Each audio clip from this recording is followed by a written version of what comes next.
BNP নেতা ইশরাকের সঙ্গে কি সম্পর্ক সেটা তো আমি বলতে পারবো না, কিন্তু এখানে অপুকে ইউজ করে একটা দল নিজেদের স্বার্থ হাসিল করতে চাইছে কাউকে দাবানোর জন্য, এবং এটা তো সবার কাছে ক্লিয়ার। কোন দল সেটা তো আমি বলতে পারবো না, তাই না? 31 তারিখ রাত 11:30টার পর থেকে 7টা পর্যন্ত ওকে যে বন্দি করে রাখলো, ওইখানে ওর যে স্বীকারোক্তি নিল, এই স্বীকারোক্তিটা নিল কারা? এবং গোপীবাগ কার বাসা?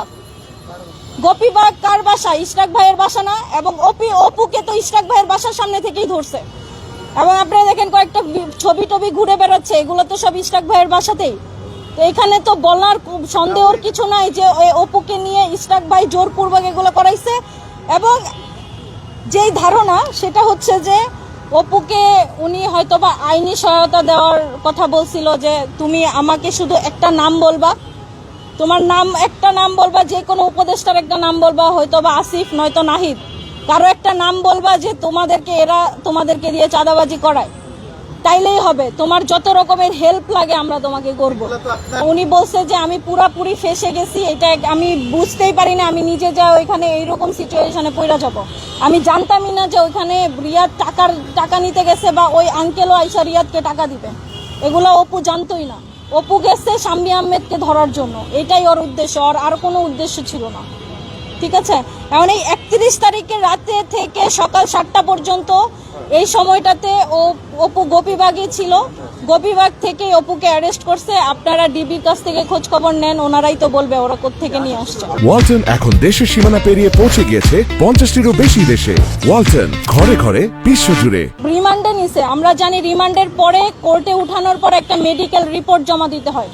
অপুর জন্য পুলিশ কোনো মেডিকেল রিপোর্ট জমা দেয় নাই। আমরা আবেদন করছিলাম মেডিকেল করার জন্য, সেটাও গ্র্যান্ট করে নাই। এই হচ্ছে অবস্থা।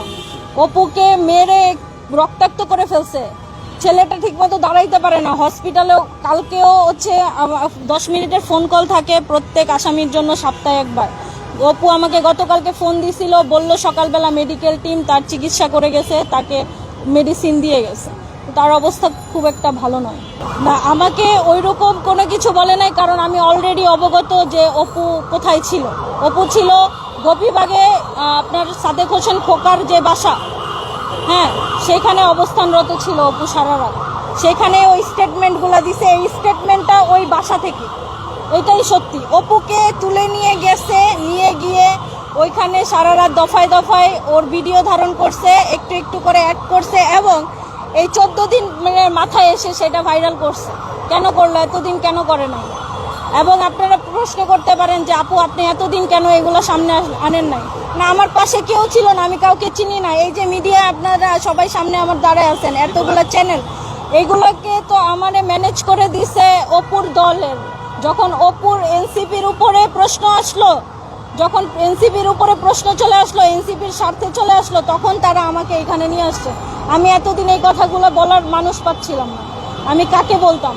আমি আমার জায়গা থেকে যতটুকু অপুর জন্য করার অতটুকু করছি। এখন আমি জানি না যে আজকের পরে অপু সাধারণভাবে জীবনযাপন করার সুযোগ পাবে কিনা, তার নামে আরও মামলা মোকদ্দমা হইতে পারে, তারপরে হচ্ছে গিয়ে জামিন নাও হইতে পারে, সাজাও হয়ে যেতে পারে। আমি সবার কাছে অনুরোধ করব এগুলো যেন না হয়। ছেলেটা পুরোপুরি একটা মিডিয়া ট্রায়ালের শিকার হয়েছে, আপনারা এত কঠিন হয়েন না আমাদের প্রতি। হ্যাঁ, নাম তো আমি তো সেটাই বলতেছি যে সেটা ইশরাক ভাইয়ের বাসা। ইশরাক ভাইয়ের বাসায় তো ইশরাক ভাই থাকবে, কে থাকবে?